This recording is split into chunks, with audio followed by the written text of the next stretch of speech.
What is up, lovers of budget cars and bikes? Welcome back to the channel and yet another product review. This time we're going to look into a brand I'm sure you've probably seen out there. You may even have owned a couple of their scanners in the past. I'm certainly aware of them because I've looked at their products in the past myself. This is the new scanner from launch for 2022. It is the CRP919E, which apparently will do pretty much everything you need it to do. So let's get into it and see what we got. So right from the offset, you can see this is a far more professional scanner than anything else that we've reviewed so far. We've probably reviewed 4 or 5 different diagnostic scanners, including a couple of bi-directional ones as well, and I'm really enjoying seeing what's out there on the market at the moment. But this, as I said, is a far more professional setup. This is the kind of thing that you would see in a garage, in a proper professional setting, or somebody who does mobile mechanical work, as in the people that come around to your house and help you out for slightly reduced rates, shall we say, or just a very small outfit, you know, that can't really afford the £3,000 snap-on stuff. This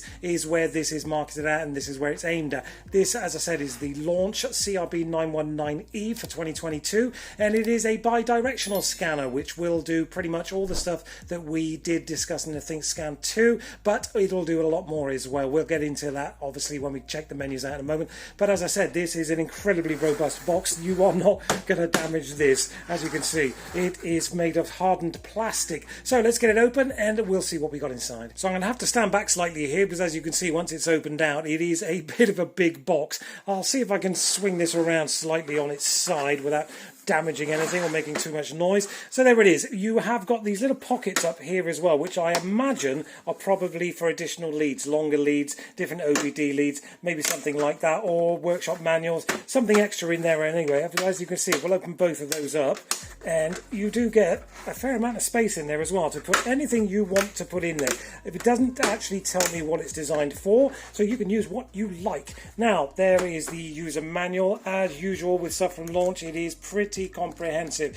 I'm going to take a bloody good look through that at some point myself when I put my glasses to hand. And here I'm assuming is the quick launch guide. There you go, in all sorts of different languages as well, as you would expect to see. And if we just spin this round again, bear with me, we'll get these off here for a second.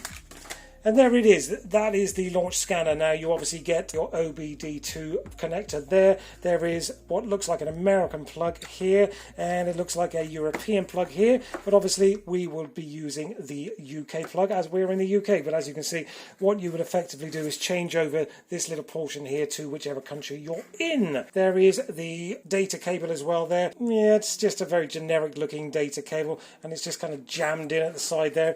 They could have put it there, I guess. That would have been a nicer design. Anyway, let's get this out of the box. There it is. That is the new launch bi-directional scanner. We're basically going to switch it on there, and as you see, the launch logo pops straight up. You do have your data cable here, obviously, and your OBD2 port connector there. From what I gather reading the specs, the processors on these are incredibly quick, so the startup time should be far quicker than all the other scanners we've done, but at this price point, I guess you would expect that. It's a very basic frontal area here as well. You've just got your up, down, left, right, back, and an OK button and a home screen. That is pretty much it. There's nothing really to confuse you too much here. As for the interface, as you can see, you've got your diagnostic, your OBD2, your IM reset menus, your battery voltage, your data. This is where you would send your reports to your clients. There's a couple of upgrades ready. There is the settings menu, which you can change your units of measurement, brightness, all that kind of good stuff you would expect. Now, let's get out of here for a second. And basically, if you were to go into the reset function here, this is where you will find your menu for all the things that this lovely scanner can do. It can do a lot, trust me. As I said, this is not for a guy that's just basically got one car and wants to plug it in now and again if he gets a mill light on his dashboard. This is more for a professional mechanical outfit, a garage, or somebody that does mobile work, or just a small independent garage. I would highly recommend one of these because this will pretty much do most of the things that a £3,000 scanner from Snap-on would do, but these are priced around about 450 quid, I think, with the discount. The links will be obviously in the description for this, and we'll talk you through that a little bit later on. We are not going to go through all this here now. I'd rather take you out to the cars and we will plug it in and see what we can come up with. So bear with me. We'll jump jump out to the Volkswagen Transporter, plug it in and see what goodies we can find. Okay, so we are in what I would call the project van at the moment, the Transporter T5, which we're working on. As you can see, there is literally crap as far as the eye can see. But this is a 2005 Volkswagen Transporter. The ThinkScan Max that I did recently, their little dongle, the ODB kind of dongle thing there, the Bluetooth one, it wouldn't work in this car. It just basically kept telling me there was a problem with the OBD port. I don't know whether that was because I was using a dongle or whether it's actually a problem with the port itself. So the fact that this has actually got a dedicated cable, we are going to see basically if that makes any difference whatsoever. So let's get this thing turned on and we'll see what we come up with. And there's the launch logo. As you would expect, it's a much faster processor in this than all the other scanners that I've used so far, which I would expect from this kind of price point as well. And Launch being a recognised brand, I mean, they've been around for a very, very long time. They do have a very good reputation on their product range as well. And I'm sure that the processor, as I said, inside here is far more premium than any of the others. So there we go. There goes the auto VIN function. That'll be very interesting to see if this picks up the auto VIN. I don't imagine it will do, because I don't think any of the others did. Even the little Think Diag 2, I had to actually type that in. So if I have to type that in, we'll cut back in a second. But we'll see if this picks it up with the auto VIN, because effectively, as soon as you start this up, it will, even before you press anything, yep, there you go, it didn't pick anything up. So we basically have to go in and tell it what the VIN is. I won't bore you with that, we'll just do it. So we have to basically tell it what the VIN is. So we'll go into the diagnostic, see how quick that is. Well, that interface, that user interface there is so quick. We'll skip down, I mean, look at this, so many.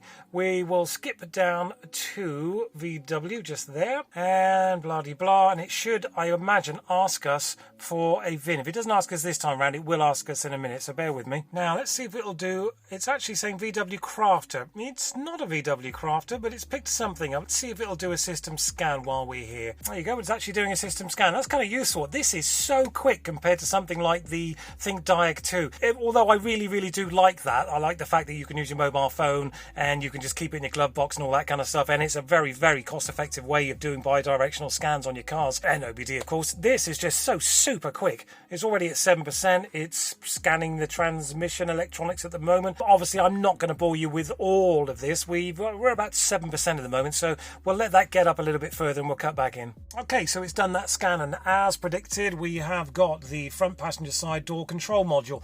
So basically this is telling me I need to replace that entire module, which is a bit of a nightmare because they're about 200 quid each. So we'll decide what we're going to do about that, but it doesn't tell me very much more than that. I'm going to click into that and see if it will tell me any more, and it doesn't seem to want to tell me very much more, but it is part of the OBD interface, which is a bit odd. Let's see if we can click into that now. It's just basically telling me rather that the data bus OBD interface is abnormal and the front passenger side door control module has got a fault. I don't know if that's the same thing. It's not really a great explanation there, if I'm honest. All right, so we managed to press into the abnormality in its processing, so we'll see what this comes back with, if it gives us any more of an explanation. Okay, so system description. Yeah, that's not really going to help me that much. It doesn't give me a code per se. ECU coding, service station. I don't know what any of that means, if I'm honest. Yeah, it's given me a VW and Audi part number as well, which isn't related to the part number for there. So I'm not quite sure how useful that is. I wonder if we can get into the module information and see if it'll tell us about that. Yeah, it's the same as it was telling us just now. Read data stream. Okay, let's read the DTC, see what that comes back with. No communication with the passenger side door control module. Okay, but now we have a code. Now that could be very interesting. We are connected to the internet, so let's see. Reject all fault code. Faulty, blah blah blah. Okay, that's really good because it's actually taken us straight to Google, and now, as you can see, we can basically search without having to go onto our laptop and find out exactly what the fixes are, whether you want to watch a YouTube video and all the rest of that kind of stuff, or go into one of the forums. That's brilliant. I'm really impressed with that. We won't go into that now because effectively what I've got is a proper code now to tell me what's going on with that. I can code search it over here and I can find out exactly what's going on online in the car. That's awesome. I'm really impressed with that. that. Anyway, let's get back out of here. I don't think there's much. I mean, I'll clear the code just to see if it will help to work, but I'm 99.9% it won't, because obviously it needs a new module. What I'm actually going to do ever so quickly, guys, while we're in here, is I wanted to just see if we could get a data stream up for that module and see if pressing the switches does anything. So let's get out of there for a second. Now read the data stream. Read by list. I don't know. Let me just find this for you a second, guys. So what you effectively can do here is you can read X amount of data streams as you go. I've chosen, as you can see in red there, the comfort control system, because I'm not sure if that's related to the window, and I've also clicked on the door electronics on the passenger side. So if we just press that, and we'll see if we can get this switch to do anything. I'm going to basically press the switch on the controller. And as you can see, it's not doing anything. So I'll try this switch over here. Bear with me a second, guys. We'll see if this changes anything. No, I don't think it does. I think that control module is absolutely buggered. We'll press this one and see, again, if I press the switch, does this change at all on the data stream? Nope, not on the driver's side. Again, bear with me. No, so basically that is not giving me a data stream at all because nothing is actually working. But it's good to know that it's there. You can actually do a data stream for the door electronics on the passenger side, passenger door, and the comfort control system. Let's get back out of there. That's just a quick overview of what you can do when it comes to the data stream. We'll do another data stream in a minute just to show you how that works with the engine running. So obviously we're back into the main menus as it were now, and as you can see, I'm hoping that'll focus. We did the system scan, we did the health report, and if you press into here, you will suddenly see that you can control a host of other things as well, i.e. the immobilizer, the tachograph, tyre pressure monitoring, driver's door electronics. I'm hoping in here somewhere will be the passenger side electronics, because that would help me out. It's got navigation as well, auxiliary heating. Don't know why it's only got the driver's door electronics and not the passenger. That's an interesting one. Let's just press electronics on the engine just for giggles, as they say.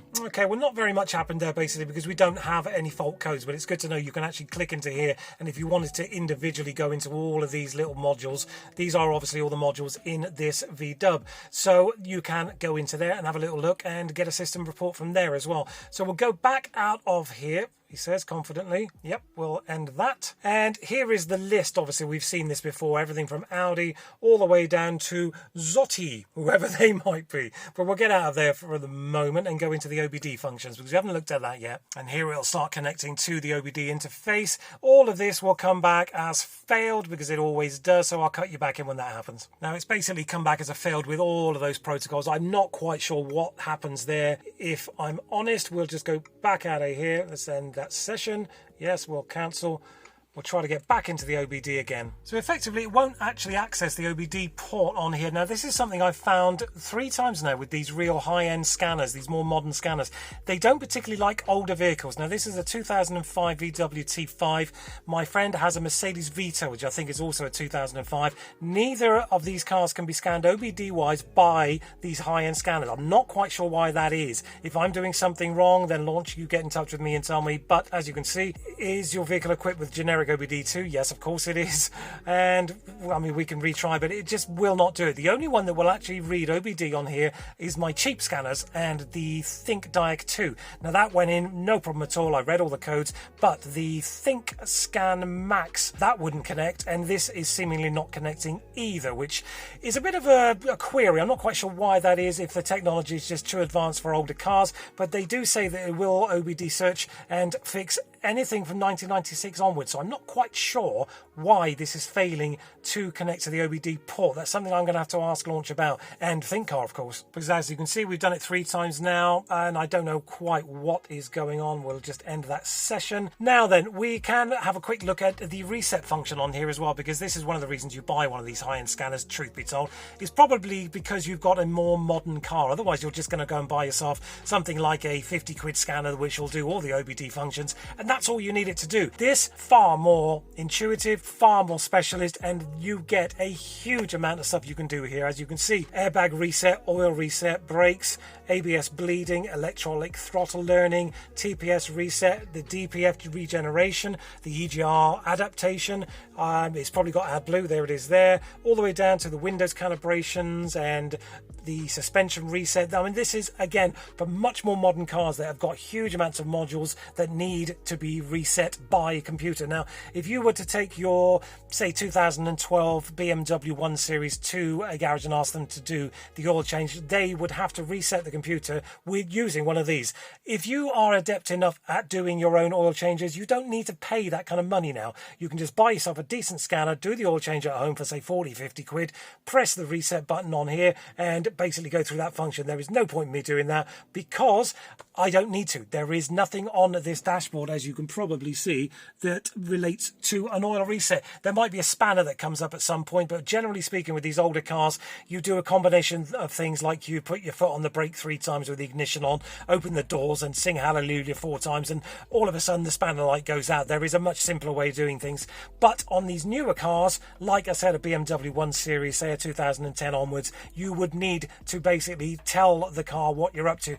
Battery reset, another perfect example. If you put a new battery into your BMW or Audi, you've got to tell the car you've done that. Now, if you take it to a garage to do that, they're going to charge you not only for putting the battery in, but for registering. They call it registering the battery. They're going to charge you another few quid for that. You'd be probably looking at, if you took it to BMW, they'd probably want 100 quid to register your new battery to your car. Now, you can just go and buy the battery yourself, do the reset for the battery on this scanner, and you're done. That's it. There's no more kind of expenditure, which I think is incredible. Plus, obviously, all this other stuff here. If you think you've got a problem with your sunroof or your stop-start system or your window calibration or your knock center, it's all in here, including injectors as well. You can code in new injectors, new glow plugs. You can do what a gearbox learning is. I am not sure if I'm honest, but you can also do coolant bleeding, which I know a lot of the expensive Audis, you have to go through a real kind of weird system to bleed and refill the coolant on there. It's not just a case of draining it out and putting it in.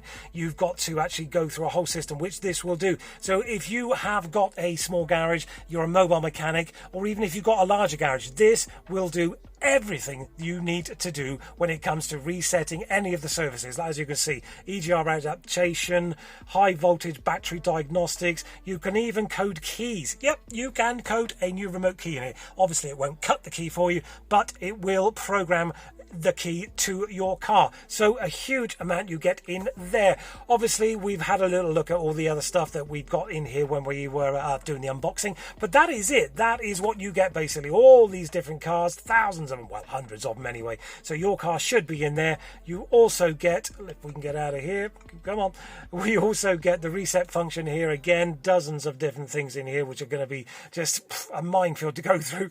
Battery voltage, I don't know what that is. Let's click into there. Oh, right, okay. Well, basically, you can check your battery voltage. It's at 12 volts. If you think your alternator's at fault, you can click into here, start the engine up, and it'll tell you if it goes up to 14 degrees.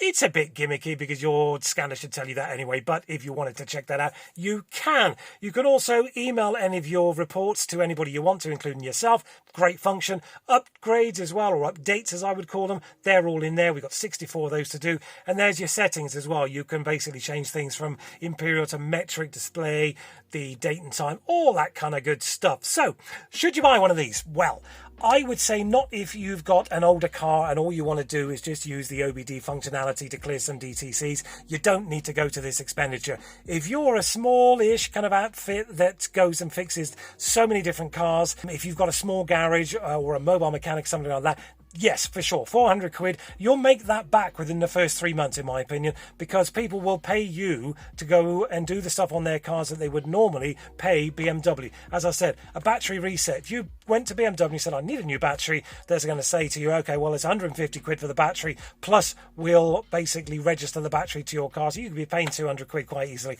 Or you can go and buy a battery, probably for about 70 quid, do it yourself, or you can pay your local mechanic and he'll probably do it half the price that BMW would charge you. Same as SAS reset as well. If you've got a problem with your airbags, you can reset that. The oil reset, you're going to do that once a year anyway. So again, really, really useful. ABS bleeding. It's got so much in here that will pay for itself in the long term. It's not something that's going to pay for itself overnight, but long term, if you're using this for work, this will pay for itself. If you're just a home mechanic, you probably don't need this. I think the Think Diag 2 would probably work better than this for you. It will work better for me, if I'm honest. I don't need this, but I'm so bloody glad I got it. So this has been the review and overview, as it were, of the Launch CRB919E. I hope you've enjoyed it. I hope it's explained some things to you, and I hope you go on ahead and buy one if you feel like you need one. If you don't, check out my other reviews, because I think the Think Diag 2 is an equally good kind of system to use if you just want something cheap and cheerful that is also bi-directional. Anyway, if you haven't subscribed, please consider doing that. Give the video a thumbs up, a like and a share, and we will be back in the next couple of weeks with another review, and we will obviously be doing more product reviews as well. And if you do like this kind of stuff, as I said, please consider subscribing, and we'll catch up in a couple of weeks and see where we are then. All right guys, thanks for watching. I hope it helped.